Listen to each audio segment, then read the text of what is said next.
নমস্কাৰ বন্ধুসকল, তোমালোকৰ কাৰণে আজি লৈ আহিছোঁ মোষ্ট ইম্পৰ্টেণ্ট এটা আলোচনা ছ'চিয়েল মিডিয়া আৰু সমাজত ইয়াৰ প্ৰভাৱ। তোমালোকে ভিডিঅ'টো শেষলৈকে চাবা। ভিডিঅ'টো যদি ভাল লাগে লাইক কৰি দিবা। ভিডিঅ'টো প্ৰথমবাৰৰ কাৰণে চালে অনুগ্ৰহ কৰি চেনেলটো ছাবস্ক্ৰাইব কৰি দিবা। এতিয়া আহক আমি ভিডিঅ'টো আৰম্ভ কৰোঁ। ছ'চিয়েল মিডিয়া আৰু সমাজত ইয়াৰ প্ৰভাৱ। উত্তৰ: আৰম্ভণি। সৃষ্টিকৰ্তাৰ সৃষ্টিৰ গৃহতম ৰহস্যৰ ভেদ কৰিবৰ কাৰণে মানুহৰ প্ৰচেষ্টা সীমাতীত। মানুহে নোপোৱাটো পাবলৈ আৰু নেদেখাটো চাবলৈ সদায় ব্যগ্ৰ।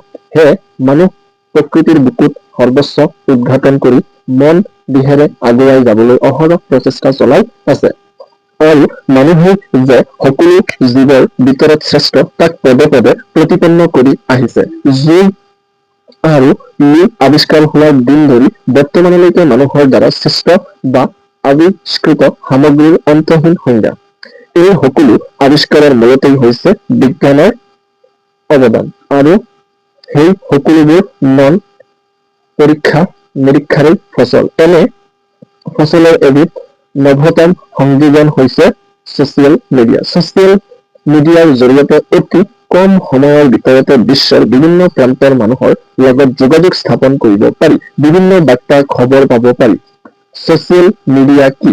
বৰ্তমান যুগত যুৱ প্ৰজন্মৰ মাজত ছ'চিয়েল মিডিয়া অতিকে প্ৰিয় মাধ্যম। ছ'চিয়েল মিডিয়া এনে এবিধ মাধ্যম যাৰ জৰিয়তে অতি কম সময়ৰ ভিতৰত বিশ্বৰ বিভিন্ন প্ৰান্তৰ মানুহৰ লগত যোগাযোগ স্থাপন কৰিব পাৰি। বৰ্তমান যুগত ছ'চিয়েল মিডিয়া বুলি ক'লে ইণ্টাৰনেটৰ বিভিন্ন website, Facebook, WhatsApp, hype, Instagram, Twitter আদি মাধ্যমবোৰৰ কথা ক'ব পাৰি। এইকেইবিধ এনে এবিধ যোগাযোগ মাধ্যম যাক কম্পিউটাৰ ছিষ্টেম, মোবাইলৰ লগত সংযোগ কৰি এজনে আনজনৰ লগত সংযোগ স্থাপন কৰিব পাৰে। অৱশ্যে এই সংযোগ satellite, telephone line, optical cable, mobile আদিৰ দ্বাৰাহে সম্ভৱ। ইয়াৰ প্ৰচাৰ আৰু প্ৰসাৰ। ছ'চিয়েল মিডিয়া বৰ্তমান যুগৰ এক জনপ্ৰিয় মাধ্যম। পৃথিৱীৰ প্ৰায় প্ৰতিজন মানুহেই বৰ্তমান যুগত ছ'চিয়েল মিডিয়া ব্যৱহাৰ কৰে। এই মাধ্যমবিধৰ ব্যৱহাৰৰ ফলত পৃথিৱীখন এখন ঘৰ আৰু প্ৰতিখন ৰাষ্ট্ৰৰ গঢ়নৰ সদস্যত পৰিণত হৈছে। ছ'চিয়েল মিডিয়া এক গণমাধ্যম যাৰ জৰিয়তে ই-মেইল কৰি বিশ্বৰ যিকোনো ঠাইলৈ তথ্য প্ৰেৰণ কৰিব পাৰি বা তথ্য সংগ্ৰহ কৰিব পাৰি। সাধাৰণতে শিক্ষা, ধৰক, বাহা, ছফ্টৱেৰ, কম্পিউটাৰ ব্যৱহাৰ, আমোদ প্ৰমোদ, বন্ধুত্ব আদি বিভিন্ন সময়ত গণমাধ্যম স্বৰূপে ছ'চিয়েল মিডিয়াৰ দ্বাৰা সংগ্ৰহ বা স্থাপন কৰিব পাৰি। জনপ্ৰিয়তাৰ মূল কাৰণসমূহ। ছ'চিয়েল মিডিয়া বৰ্তমান যুগৰ এক জনপ্ৰিয় মাধ্যম। অতি কম সময় আৰু কম খৰচত বিশাল তথ্য প্ৰেৰণ বা সংগ্ৰহ কৰিব পাৰি, যিয়ে বিভিন্ন দিশত সফলতা অৰ্জন কৰাত সহায় কৰিছে। বৰ্তমান সমগ্ৰ বিশ্বত ৩ কোটিৰো অধিক লোকে এইবিধ মাধ্যম ব্যৱহাৰ কৰে। ছ'চিয়েল মিডিয়াৰ জনপ্ৰিয়তাৰ কিছুমান কাৰণ পৰিলক্ষিত হয়। ক নম্বৰ, অতি কম সময়, কম খৰচত বিভিন্ন তথ্য সংগ্ৰহ আৰু প্ৰেৰণ কৰিব পাৰি। খ, বিশ্বৰ বিভিন্ন প্ৰান্তৰ মানুহৰ লগত যোগাযোগ স্থাপন কৰিব পাৰি।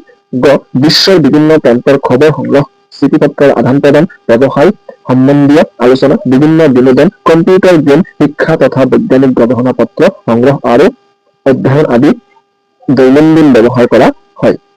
নেতিবাচক দিশ। সকলো বস্তুৰে ইতিবাচক আৰু নেতিবাচক দিশ কিছুমান থাকে। ছ'চিয়েল মিডিয়াৰ কিছুমান নেতিবাচক দিশ পৰিলক্ষিত হয়। ইয়াৰ দ্বাৰা যিদৰে সকলো ধৰণৰ জ্ঞান লাভৰ তথ্য আহৰণ কৰিব পাৰি, ঠিক তেনেদৰে প্ৰাপ্তবয়স্কসকলৰ বাবেও ছ'চিয়েল মিডিয়াৰ বিভিন্ন মাধ্যমৰ জৰিয়তে আহৰণ কৰিব পৰা বহুবোৰ কথা সংযুক্ত হৈ আছে।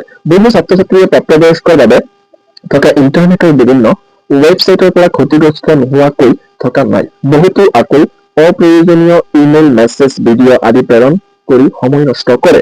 বিভিন্ন ধৰণৰ ফটো আপলোড কৰি সময় নষ্ট কৰে। বিভিন্ন হকাৰে মাজে মাজে মানুহক বিপথে পৰিচালিত কৰাৰ উপৰিও বিভিন্ন তথ্য পাতি ভাইৰেল কৰাৰ বাবে কেতিয়াবা কোনোৱে মৃত্যুক আঁকোৱালি লোৱাও দেখা যায়। সামৰণি।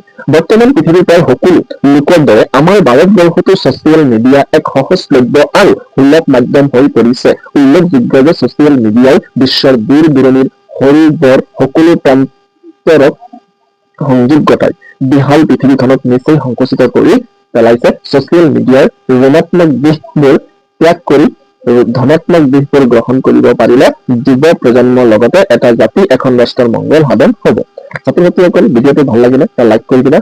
ভিডিঅ'টো প্ৰথমবাৰৰ কাৰণে চালে অনুগ্ৰহ কৰি চেনেলটো ছাবস্ক্ৰাইব কৰি দিবা। থেংকছ ফৰ ৱাচিং ভিডিঅ'।